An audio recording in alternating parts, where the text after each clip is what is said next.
were so quiet that Travis Mercer almost missed them. Almost. He stood in the center of Cell Block C's laundry corridor with an empty 5-gallon bucket hanging from one hand, a crooked smile spreading across his face as ice water streamed from Isaiah Booker's silver hair and soaked through the old janitor's gray uniform. Cubes of ice bounced across the concrete, clicking beneath the fluorescent lights like dice thrown across a table. For half a second, nobody moved. Then the corridor erupted with laughter. Travis's two followers, Cody Pike and Derek Vaughn, leaned against a row of industrial washers, enjoying the attention. Men crowded near the railings above, eager to see whether the 69-year-old janitor would lose his temper, beg for mercy, or simply walk away. Isaiah did none of those things. He stood beside his yellow cleaning cart, shoulders relaxed, chin lowered, water dripping from his sleeves. His dark skin glistened beneath the cold white lights, and his left hand remained wrapped around the wooden handle of his mop. Not tightly, not nervously, just firmly enough to keep it upright. Travis stepped closer. At 6 feet 4 inches, he towered over the older man and made sure everyone could see it. "What was that, Grandpa?" he asked. Isaiah slowly raised his eyes to the clock mounted above the security gate. The second hand moved with a dry mechanical tick. 42 minutes now, he said. The laughter faded unevenly. Travis glanced at the clock, then back at Isaiah. "You threatening me?" Isaiah's expression did not change. No, somewhere behind the wall, a pipe gave a low metallic groan. Isaiah heard it. So did no one else. He looked toward the ceiling, where a single drop of water had formed along a rusted seam. It swelled, trembled, and fell onto the floor between his shoes. Travis followed his gaze, but saw nothing worth noticing. To him, Isaiah was exactly what he appeared to be, an aging black janitor with a slight limp, a quiet voice, and no one powerful enough to stand beside him. That was why Travis had chosen him. In Greystone Federal Penitentiary, humiliation was a kind of currency, and Travis Mercer had built his reputation by spending other people's dignity. He expected anger. He expected fear. What he did not expect was calm. Isaiah bent down, picked up one cube of ice, and watched it melt against his palm. His breathing slowed. His eyes moved from the ceiling pipe to the electrical access panel near the laundry room, then to the reinforced doors at both ends of the corridor. The same doors Travis believed would always keep order on his side. Isaiah had spent 6 years cleaning these floors. He knew every rattle, every flicker, every delayed lock, and every sound the building made when something was about to fail. Travis lifted the empty bucket again, playing to the watching crowd. Maybe the cold knocked something loose in your head. Isaiah placed the melting ice cube into the mop sink. Then he looked directly at him. "The cold," he said, "is the only warning you're going to get." Above them, the lights flickered once. Far behind the walls, another pipe groaned, louder this time. And the clock kept moving. Officer Daniel Price arrived at the laundry corridor with irritation already written across his face. He had heard the laughter from the control station and assumed someone had started another pointless argument, the kind that created paperwork without solving anything. When he saw Isaiah standing in a soaked uniform, Price looked first at Travis, then at the empty bucket, and finally at the ice scattered across the floor. "What happened here?" he asked. Travis spread his hands and smiled. The old man slipped while filling his bucket. Cody and Derek nodded immediately. Several prisoners looked away.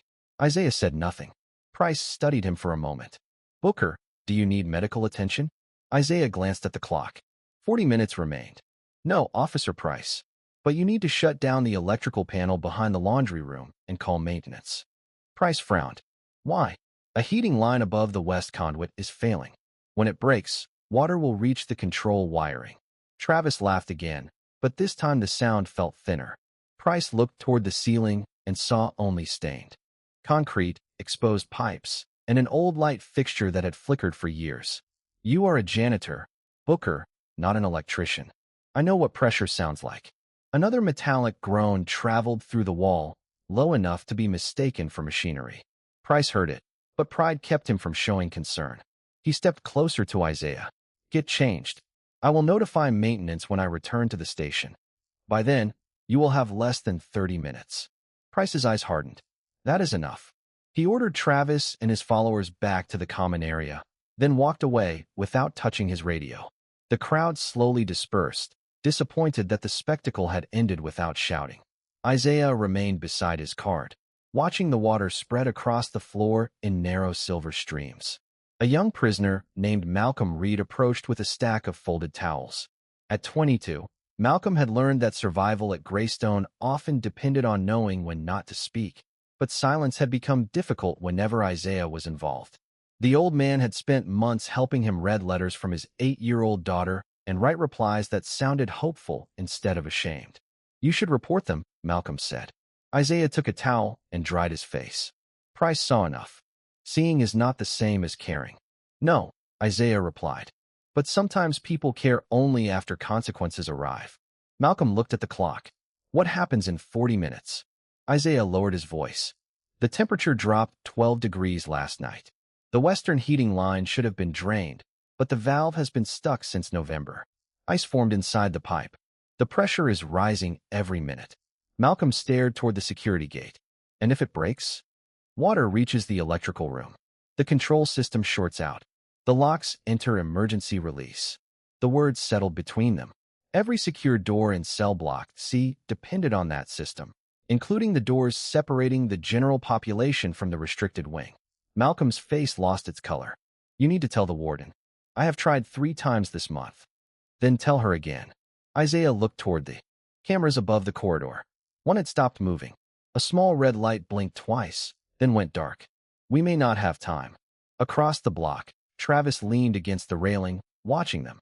In his hand was a damp photograph he had taken from Isaiah's cleaning cart. He turned it over and studied the faded names written on the back. One name made his smile disappear.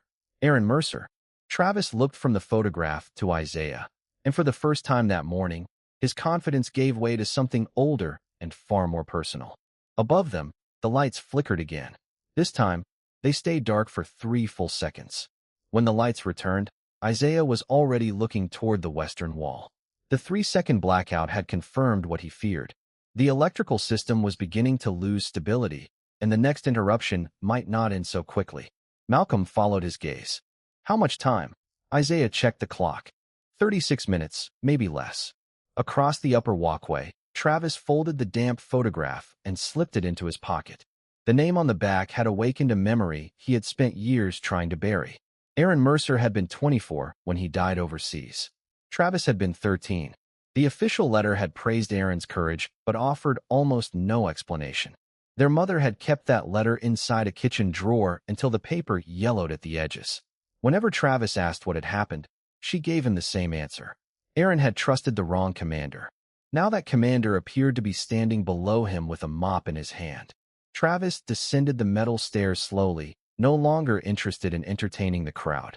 Cody and Derek followed, confused by the sudden change in his expression. Isaiah saw them approaching through the reflection in a dark washer door. He did not turn around. Instead, he pushed his cleaning cart toward the maintenance passage and motioned for Malcolm to follow. "Where are we going?" Malcolm asked. "To confirm how bad it is." The maintenance door was supposed to remain locked, but Isaiah knew the latch had not aligned properly since the frame shifted during the previous winter. He lifted the handle, pressed his shoulder against the steel, and opened it with a quiet click. Malcolm stared at him. "You knew that door was broken?" "I know this building." That was true in ways no one at Greystone understood. For 6 years, Isaiah had studied the prison without appearing to study anything at all. He knew which hallway carried sound the farthest. He knew which security cameras froze for 2 seconds whenever the backup generator tested itself. He knew that Officer Price dragged his right heel when he was tired, and that Warden Rebecca Collins walked faster whenever she was worried. He knew the morning food cart squeaked at the left wheel, that the north stairwell stayed 7 degrees colder than the rest of the block, and that the western pipes had begun changing their tone 3 weeks earlier. Most people saw an old janitor moving slowly through familiar routines. Isaiah saw systems, patterns, exits, and risks. The habit had never left him. Malcolm entered the narrow passage behind him. Warm air should have moved through the space, but the corridor felt colder than the laundry room. Frost covered the lower section of a thick pipe running above the electrical conduit. A faint bulge had formed near one of the joints. Isaiah placed 2 fingers against the metal, then pulled them away. "It is worse than I thought."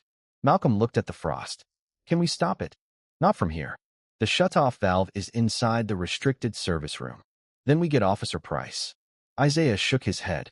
The service room requires authorization from central control. By the time they decide whether I am worth believing, the pipe may already be gone. Footsteps sounded behind them. Travis appeared in the doorway, with Cody and Derek waiting several feet back. The playful cruelty had vanished from his face. He held up the photograph. "Where did you get this?" Isaiah turned and saw the folded corner, the faded uniforms, and the young faces captured before the world changed them. For the first time that morning, his calm expression weakened. "That does not belong to you." Travis opened the photograph and pointed at Aaron. "He was my brother." Malcolm looked from one man to the other. The pipe gave another long groan above them. Isaiah's eyes moved toward the bulging joint, but Travis stepped closer. "You knew him?" Isaiah said nothing. "My mother said the man in charge left him behind." The accusation hung in the cold passage. Isaiah looked at Aaron's face in the photograph, then at the clock visible through the open doorway. 32 minutes remained.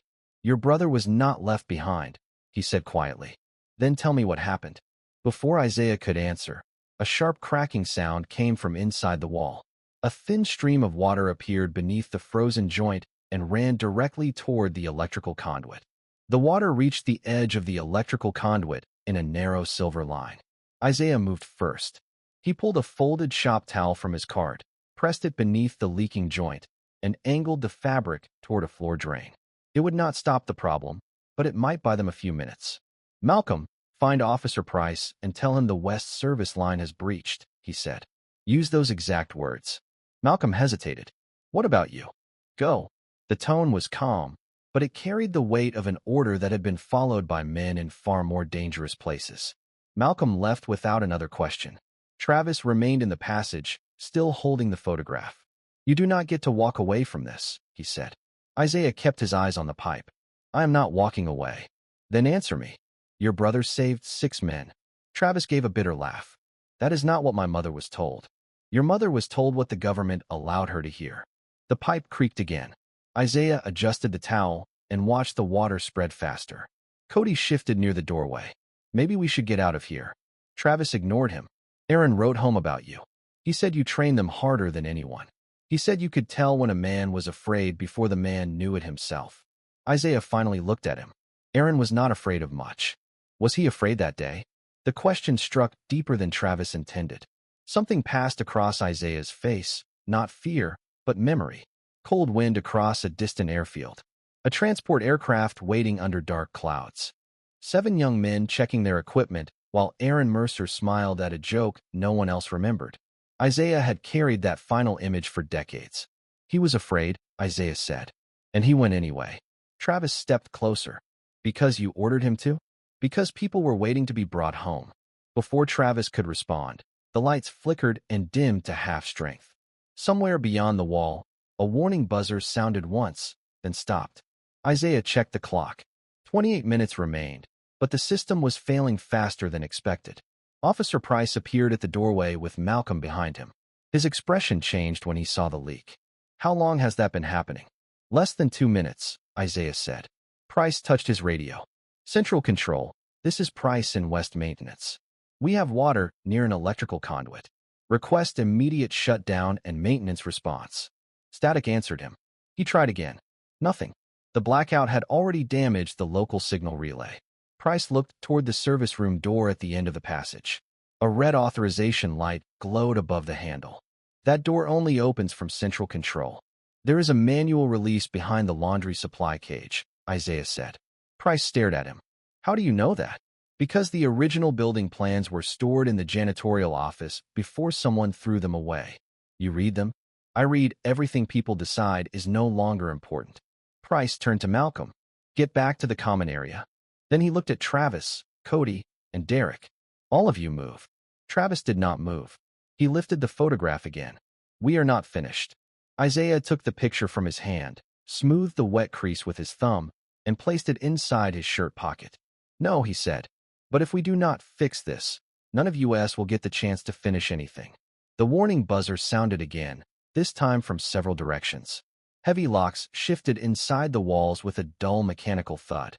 Price looked toward the security gate. Its indicator light changed from green to amber.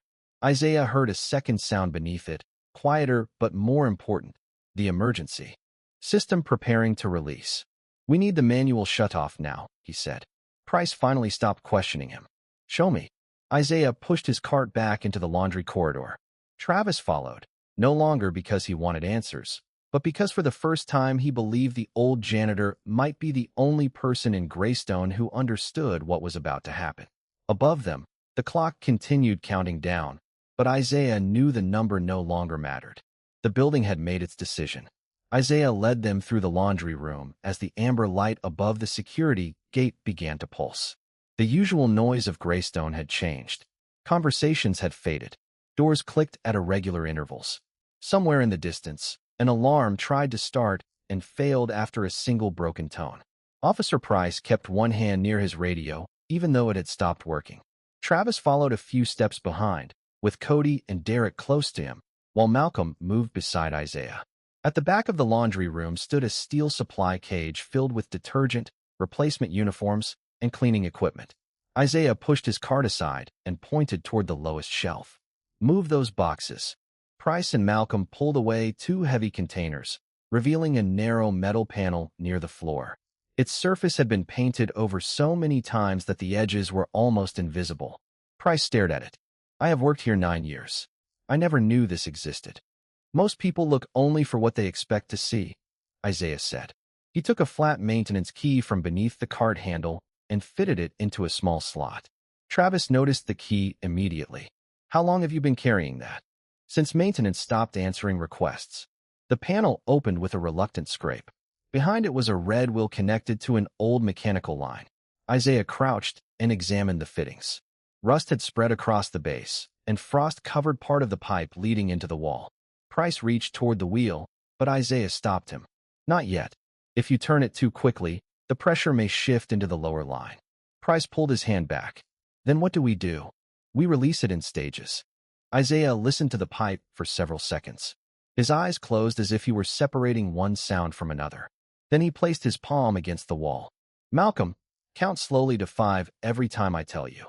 Malcolm nodded. "Travis, hold the flashlight steady." Travis almost objected. Then another heavy lock moved inside the corridor, and the words died before they reached his mouth. He took the flashlight from Derek and aimed it at the valve. Isaiah began turning the wheel a fraction at a time. Malcolm counted. 1, 2, 3, 4, 5. Isaiah paused. A vibration passed through the wall. He turned it again. Malcolm counted once more. The pulsing amber light above the gate changed to red. Officer Price looked over his shoulder. "We are running out of time." "We ran out of time when the first warning was ignored," Isaiah said. His voice held no accusation, only fact. Price lowered his eyes. The red wheel moved another inch. A rush of water sounded beyond the wall, then softened. For a moment, everyone believed they had succeeded. The light steadied. The alarm went silent. Cody released a nervous breath. "That is it, right?" Isaiah did not answer. He was watching a pressure gauge near the bottom of the panel. The needle had dropped, stopped, then begun climbing again. "No," he said. "The blockage is farther down the line." A sharp metallic sound traveled through the building. The security gate behind them unlocked with a deep mechanical click. Price turned toward it just as the door opened 2 inches. Then another door opened beyond it. And another. The sound moved across cell block C like a row of falling dominoes. Men stepped into the corridor, confused at first, then alert to the sudden absence of control. The restricted wing indicator turned from red to black. Malcolm looked at Isaiah. "That wing is open too?" Isaiah stood slowly. "Yes." Price tried his radio again, but only static returned. Travis stared through the widening gate. His anger had vanished. "What is in the restricted wing?" Price did not answer immediately. That silence was enough. Isaiah closed the maintenance panel and picked up the long handle of his mop, not as a weapon, but as a tool. "To guide people and block doors if necessary. We move everyone away from the west corridor," he said. "We keep the medical unit clear. We do not panic, and we do not give anyone a reason to panic." Price looked at him. "You are giving orders now?" Isaiah met his eyes. "Someone has to." Then a distant emergency bell finally came alive, and every light in Greystone went dark. Darkness swallowed cell block C so completely that even the emergency signs disappeared. For one long second, there was no movement, only the sound of men breathing and water rushing somewhere behind the walls. Then voices rose from every direction. Doors scraped open. Shoes struck concrete. Someone shouted that the entire block was free. Officer Price reached for the flashlight on his belt, but his hands were shaking too badly to find the switch. Isaiah took the flashlight from Travis, turned it on, and aimed the beam toward the floor. "Keep the light low," he said. "Bright light in a dark room makes everyone else blind." Travis obeyed without arguing.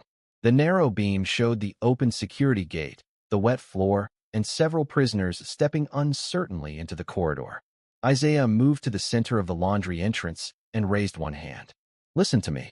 The power is down, but the backup system will return. Stay where you are, and no one loses anything." Some men stopped. Others kept moving. A prisoner near the stairwell laughed. "The old janitor thinks he runs the block now." Isaiah did not answer the insult. He turned to Price. "How many officers are in the medical unit?" "2, maybe 3. "How many patients?"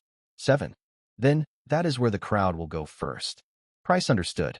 The medical unit held medication, emergency supplies, and a door leading toward the administrative wing. Isaiah pointed toward a row of heavy laundry carts. "Malcolm, Cody, Derek, move those across the west corridor.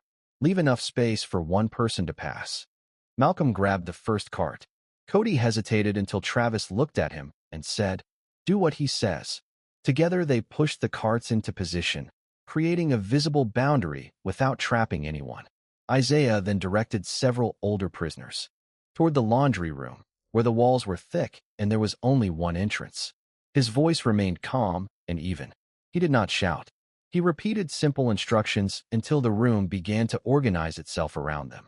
No running. No crowding. Keep the center clear. The confusion did not disappear, but it changed shape. Instead of spreading in every direction, it slowed. Men who might have panicked began helping others. Price watched Isaiah with growing disbelief. "Where did you learn to control a room like this?" Isaiah kept his eyes on the corridor. "By failing to control one a long time ago." A second flashlight appeared near the far gate. Warden Rebecca Collins stepped into view with 2 officers behind her. Her uniform jacket was unfastened, and she carried a portable radio that produced only static. "Price, report." He started to explain, but Isaiah interrupted. The west heating line failed. Water reached the control system. All electronic locks are in emergency release. The restricted wing may already be open. Collins looked at the old janitor, then at the makeshift barrier. "How do you know that?" "Because the restricted indicator went black before the power failed." A distant metal door slammed. Voices echoed from the west corridor, louder and more organized than the confused voices in the main block. Price went pale. "They are coming from restricted housing." Collins raised her radio and tried again. "Nothing. We need to seal the medical unit." Isaiah shook his head. "Too late. If we close that corridor now, we trap staff between 2 groups." He pointed toward a narrow service passage beside the laundry cage. "There is another route to medical. It opens behind the supply room." Collins stared at him. "You know every hidden passage in this prison?" "No," Isaiah said. "Only the ones people forgot." Before she could respond, a young medical assistant appeared at the far end of the corridor, waving a flashlight above her head. "We need help. One of the oxygen machines stopped, and the backup batteries are failing." Malcolm stepped forward immediately. Isaiah caught his arm. "You stay here. My friend is in medical. Then you help by keeping this path open." Malcolm looked toward the darkness, then nodded. Isaiah turned to Travis. "You are with me." Travis glanced at the photograph beneath Isaiah's shirt, then toward the medical corridor. "Why me?" "Because Cody and Derek listen to you, and right now I need them to listen." Travis lowered the flashlight and followed. As they entered the service passage, another sound reached them from beyond the wall. Not shouting, not confusion, a steady rhythm of footsteps, moving together, getting closer. Isaiah paused for half a second. His face became still. Travis saw it and understood that the old man was not afraid of what was coming. He was calculating how much time remained before it arrived. The service passage narrowed as Isaiah and Travis moved toward the medical unit, their flashlight beams sliding across pipes, concrete, and forgotten storage cabinets. The footsteps beyond the wall continued at the same steady pace. Whoever had left restricted housing was not wandering. They were moving with purpose. Isaiah stopped at a junction and pressed his hand against the cold metal door on the right. Medical supply room, he said. This opens behind the nurse's station. Travis looked at the rusted handle. It is locked. Isaiah removed a small maintenance key from his pocket, tested it once, then turned it with careful pressure. The lock released. Inside the medical unit, battery lamps cast a pale glow across 7 patients, 2 officers, and 3 staff members. A respiratory therapist was kneeling beside an older prisoner whose oxygen machine had gone silent. Warden Collins had been right. The backup system was failing. Isaiah crossed the room without hesitation. How many portable oxygen tanks? He asked. The therapist pointed toward a cabinet. 4, but 2 are nearly empty. Use the fullest tank for him. Move the other patients away from the main entrance. Keep everyone seated and calm. The therapist began following his instructions before she seemed to realize that they were coming from the janitor. Travis stood near the door, watching Isaiah check the room with one quick sweep. Exits, windows, equipment, people who could walk, people who could not. Isaiah noticed everything. There is a loading cart in the supply room, he said. Bring it here. Travis found the cart and rolled it beside the weakest patient. Isaiah showed 2 staff members how to secure the chair without blocking the oxygen line. Every instruction was short. Every task had one person responsible for it. Confusion began turning into movement. Movement became order. Then the footsteps outside stopped. Silence pressed against the medical doors. Officer Price arrived through the service passage with Malcolm and Cody behind him. The group from restricted housing is outside the west entrance, he whispered. At least 8 men. They want access to the pharmacy and the administrative corridor. Isaiah looked at the patients. Then we do not defend the room. We empty it. Price stared at him. The main hallway is blocked. The main hallway is not our route. Isaiah opened a narrow cabinet beside the supply shelves and removed several maintenance binders. Behind them was a recessed handle. He pulled it, revealing a second service door. Cold air moved through the opening. This passage reaches the old kitchen elevator. Warden Collins appeared behind Price. That elevator was sealed years ago.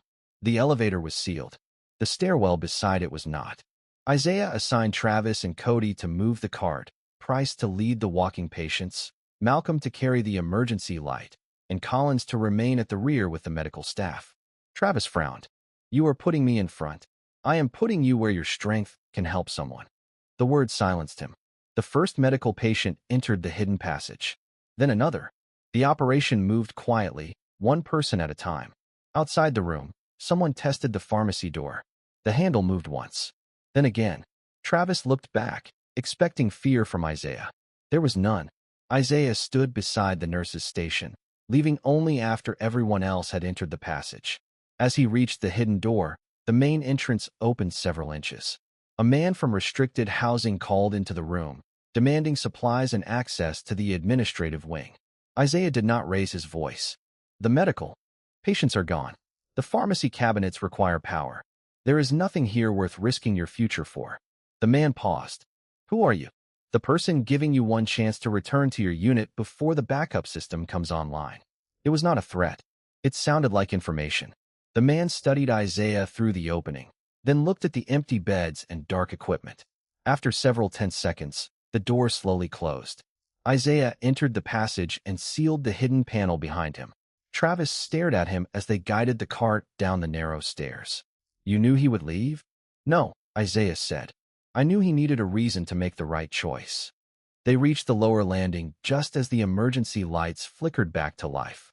From somewhere above, the public address system crackled, and an unfamiliar voice called Isaiah Booker by a title Travis had never heard before.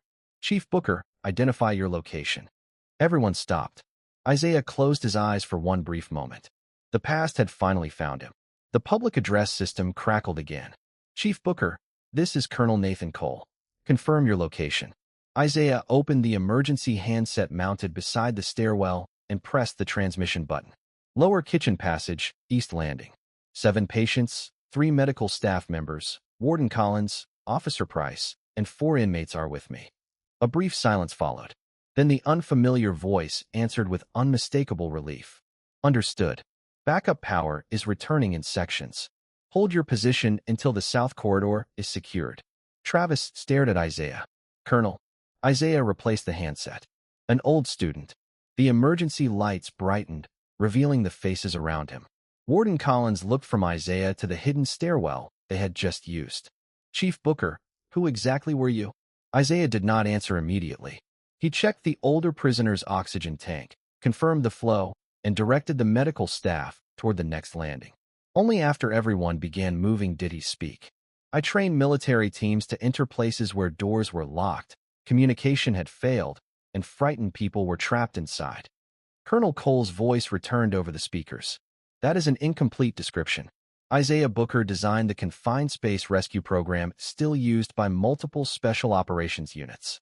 He trained hundreds of service members for hostage recovery, emergency extraction, and crisis leadership. Officer Price looked stunned. Malcolm smiled as if something he had always suspected had finally been confirmed. Travis didn't either. His eyes stayed fixed on Isaiah's shirt pocket, where the faded photograph rested beside the letter no one knew existed. Did Aaron train under you? He asked. Isaiah nodded. For 3 years. Then tell me the truth.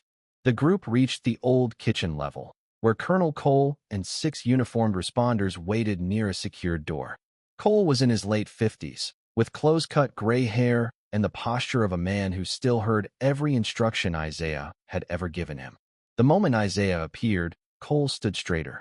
Chief. Isaiah gave him a small nod. Nathan. Cole began reporting that Central Control had isolated the damaged circuit. Most locks were secure, and the remaining prisoners were returning to their units without further trouble. Then he noticed Travis and the photograph in Isaiah's pocket. His expression changed. Mercer. Travis looked at him sharply. You knew my brother too? Aaron carried me out of a collapsing communications station. Cole said. I am alive because he refused to leave anyone behind. Travis turned toward Isaiah. My mother was told his commander made a mistake. Cole's voice softened. The report was classified. Your family received a simplified account because the location and mission could not be disclosed. Isaiah reached inside his shirt and removed the photograph. Behind it was a sealed envelope, worn at every corner. The name Travis Mercer had been written across the front in Aaron's handwriting. Your brother gave this to me before the mission, Isaiah said. He told me to deliver it if he did not return. Travis did not take it. Why did you keep it? Your mother moved before the records were released. By the time I found your name, you had already disappeared into the system. You could have tried harder. Isaiah accepted the accusation without defending himself. Yes, that single word carried more weight than any excuse. Travis finally took the envelope. His hands trembled as he opened it. The letter was short. Aaron wrote about their mother, the old house, and the little brother who followed him everywhere. Near the end, one sentence stopped Travis completely. Do not blame Chief Booker. He taught me that bringing people home matters more than being remembered as the hero. Travis read the line twice. Then he looked at Isaiah. He stayed behind by choice. Isaiah nodded. He held the route open while 6 others escaped. I went back for him, but I was too late. Colonel Cole lowered his eyes. The stairwell became silent except for the steady sound of oxygen moving through the portable tank. Travis folded the letter carefully and pressed it against his chest. For years, anger had given his grief a direction. Now the truth had removed its target. Isaiah placed one hand on his shoulder. Your brother was not abandoned, he said. He was the reason the rest of us came home. By sunrise, Greystone Federal Penitentiary had returned to something that almost resembled order. Backup power hummed through the walls. The electronic locks responded again, and every patient from the medical unit was safe. No one in cell block C had forgotten the darkness, but the silence that followed it felt different. It was no longer the silence of fear. It was the silence of men reconsidering what they thought they knew. Warden Rebecca Collins stood in the administrative corridor with Officer Daniel Price, Colonel Nathan Cole, Isaiah Booker, Travis Mercer, Malcolm Reed, Cody Pike, and Derek Vaughn. A maintenance team had confirmed everything Isaiah warned them about. The frozen line had split above the west conduit. The emergency release had activated exactly as he predicted. Collins held the report in one hand and looked at Isaiah with a mixture of embarrassment and respect. You submitted 3 repair requests, she said. All 3 were marked low priority. Isaiah nodded. That is correct. They should not have been. No, Collins looked toward Price. He lowered his eyes. I heard the warning and decided I knew better, he said. That will not happen again. Isaiah studied him for a moment. Then something useful came from it. Collins turned to Travis. Security footage had captured the ice water, the stolen photograph, and the intimidation that came before the outage. You will be transferred to segregation pending disciplinary review, she said. Travis did not argue. The letter from Aaron remained folded carefully in his hand. I understand. Isaiah stepped forward. There may be another option. Everyone looked at him. He caused harm, Isaiah continued, and he should answer for it. But isolation will not teach him what his brother tried to teach us. Collins crossed her arms. What do you suggest? Require him to cooperate with the investigation into the protection system in cell block C.